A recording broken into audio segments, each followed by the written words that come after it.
तृणमूल कांग्रेस की सरकार यहां पर केवल भ्रष्टाचार के लिए जानी जाती है। चाहे वो कलकत्ता से लेके आप यहां तक आ जाइए, सिलीगुड़ी तक, उनके केवल भ्रष्टाचार की बातें आती, महिला अपराध की बातें आती हैं, और अब तो आतंकवादियों को शरण देने तक की बात भी आती है। जी को समर्थन, आशीर्वाद देने का मन बना लिया है और उनकी सरकार बनाने के लिए यहां से हमारे जुझारू युवा प्रत्याशी राजू बिष्टा जी को इतना लोकप्रिय है, जिन्होंने यहां की जनता की आवाज बने, यहां के लिए हजारों करोड़ रुपए के प्रोजेक्ट लाए। 50,000 करोड़ रुपए से ज्यादा के विकास कार्य एक संसदीय क्षेत्र में करना, ये अपने आप में दिखाता है कि आपके सांसद कितने लोकप्रिय हैं और वो कितने एक्टिव हैं। और मुझे विश्वास है इस बार जनता 5 लाख पार करके जिताएगी, नया रिकॉर्ड बनाएगी। तृणमूल कांग्रेस का जो अभी जमाना चल रहा है, ये संतरास जो चल रहा है, इसमें कैसे वोट डालेंगे लोग, कितनी शांति से वोट दे पाएंगे कि? तृणमूल कांग्रेस की सरकार यहां पर केवल भ्रष्टाचार के लिए जानी जाती है। चाहे वो कलकत्ता से लेके आप यहां तक आ जाइए, सिलीगुड़ी तक, उनके केवल भ्रष्टाचार की बातें आती, महिला अपराध की बातें आती हैं, और अब तो आतंकवादियों को शरण देने तक की बात भी आती है।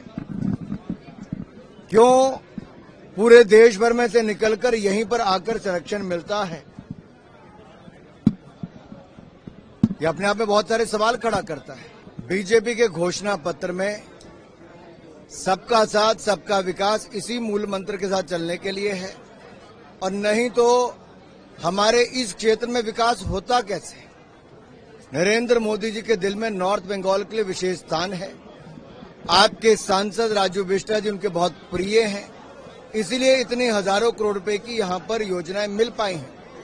और जहां तक के यहां के स्थानीय मुद्दे बाकी हैं, उनको लेकर भी लगातार बातचीत जारी है, प्रगति पर है, और जल्द ही उसके निर्णय भी होने वाले हैं। Permanent political solution.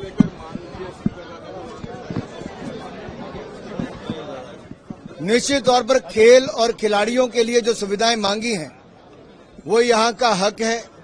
जब यहां के युवा सांसद होंगे, युवा विधायक होंगे, तो युवाओं के लिए खेलों की सुविधाएं भी पर्याप्त मिलेगी। ये मैं आज विश्वास ही दिला सकता हूं, घोषणा तो कर नहीं सकता।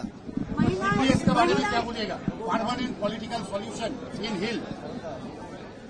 भारतीय जनता पार्टी ये आज नहीं, वर्षों से संकल्पित है कि हमने तो अपने गोरखा समुदाय के लिए भी, अपने पहाड़ों के लिए भी, उनकी मांगों के साथ हमने सदा अपने आप को जोड़कर देखा है।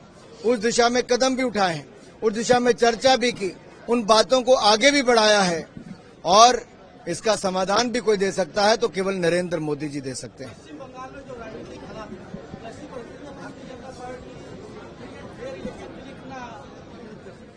हमारा इलेक्शन कमीशन से यही रिक्वेस्ट रहेगी कि फ्री एंड फेयर इलेक्शंस हों, तृणमूल की गुंडागर्दी से बचाया जाए, और यहां के लोग निष्पक्ष होकर अपना वोट कर सकें।